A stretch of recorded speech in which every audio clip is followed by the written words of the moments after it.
I'm hitting record right now. So if you could just tell me who you are and why you're out here today.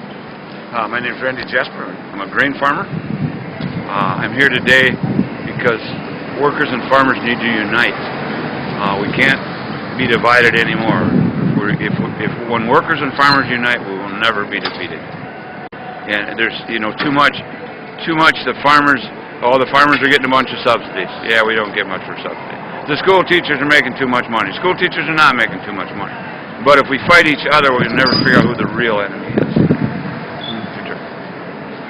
I'm Gina Jasper, and I'm married to Randy, and we are grain farmers, and I'm also a teacher. I teach, and my medical care covers both myself and my husband, so he can stay in farming because he doesn't get medical care nor retirement, a little bit of Social Security. But I'm here because I want to defend the right to form a union and collective bargaining, because there needs to be a union to defend workers, and there needs to be a union to fight for all of the social programs that we have in this country, like Social Security and things like Badger Care. We have got to have a union so that we have an organization that represents our interests. So I'm here fighting for my union. Can you talk a little bit about why, so a lot of people are kind of framing this as these folks in Madison, but yet now today's folks showed up you're from Muscada? Muscadet, okay, which is out near Richland Center, right? And so they framed it as a thing about Madison and these liberals in Madison, right? Yet today there's folks coming from all around this area, from rural areas. Can you talk a little bit about why this is also important from a rural standpoint? Well, I said Badger Care is a pretty big one. There's 775,000 Wisconsin residents right now in Badger Care, which is a state-funded health insurance that's going to go away with this bill. So they'll be without health insurance. People that are paid below minimum, not below minimum wage, but below livable wage. So, that's part of the fight. You have to be together. Lost my train of thought here a little bit. Okay, no worries.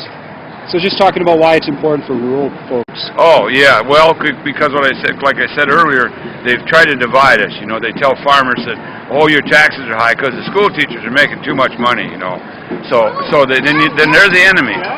Well, and a lot of workers think farmers get a pile of subsidies, which we don't get very much at all anymore. So then they think, oh, them darn farmers, they're getting all the money. We're paying a lot of taxes because they're getting all the subsidies. And we need to work together to tell each other that that's not true. Everybody deserves a living wage. Everybody deserves health care. Everybody deserves housing. Everybody deserves good food. And if we work together, we can accomplish all that. And one thing that we know that there are a lot of farmer families that at this point don't agree with the demonstrations in Madison. And one thing that a friend of ours actually said is that, when milk prices a year ago were so low, nobody supported us. So what we as a farm family, as people who understand the importance of supporting each other, told our friend was that, well, that's true. When the milk prices were low, we didn't have people support us. But we need to start somewhere. You don't get solidarity if you don't give solidarity. So we might have that grain prices are okay right now for farmers, but this is the time to go to workers and say, farmers support you.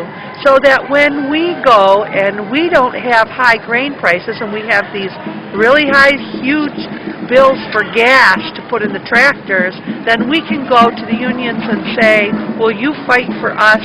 We fought for you. Will you fight for us so that we can all live decently? Thank you so much. Can you do me one? I'm going to ask, can you tell me a little bit about your tractor? Real quick here? Can you walk us over there and show me just a little bit? Yeah. Thanks so much. It's an International Harvester. It's a 1963 model. It has equivalent to 400,000 miles on it if it was a car. Tractors are a little different. You can rebuild tractors all the time. Old tractors have a little habit. They're little like dogs. They like to mark their territory a little bit. There's always little leaks dripping here and there, but that's just because they're marking their territory. It has a 360 cubic inch turbocharged diesel. Develops about 140 horsepower, which is not huge, but it's kind of medium size. And in the tractor world of its day, it was huge. It was almost the biggest model they made. In fact, in '63, it was the largest international made in 1963. We've updated a little bit. Initially, it was naturally aspirated, didn't have a turbocharger.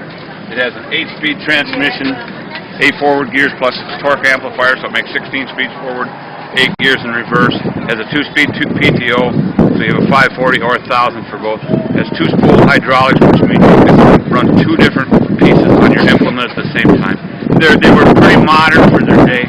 They were the first series after the 560, which turned about 70 horse, so it was a huge step when that happened. And we don't use it in the wintertime because we don't have to do a lot of farming in the wintertime, but we do use it quite a lot in the summertime, so it hauls chopper boxes, and chopper boxes have got bigger and bigger and bigger, and our tractors are the same size. And are you from a family, a long tradition of farming? Yeah, I'm not on the family farm, but my folks grew up on farms. Their folks grew up on farms. I farmed pretty much all my life. I've had a couple other little jobs trying to support my habit of farming. Of course, it's kind of like a addiction sometimes. So you have to have unfortunately, sometimes you had to have off-farm income. My son, I don't dairy anymore. My son milks, my wife and I's son milks 150 cows. So we're involved in that. We do about 2,000 acres of corn and beans. So we're not big, we're not little. We're just kind of good size for a family farm. We hired little to no help. So one last question: what was it like driving the tractor around the square today? I don't have a word for it, to be honest with you. It was great. It was my Super Bowl, if that's described it. Yeah, it was his reception. Even coming up John Nolan Drive, the reception, there was hundreds of people on John Nolan Drive. And then when we come around the corner up here, it was just wall to wall. It was a solidarity effort that worked, and it worked well. Yeah, it was amazing, amazing. Yeah. Well, as a participant on the other end, it was great to see it as well. This is a great crowd, so thanks so much. We both won the Super Bowl then. Didn't have to have a loser, did we? Right on. Hey, thank you so much. I really appreciate it. Nice to meet you. Yeah, you too. All right, thank you. Is there any way we could see that later? Are you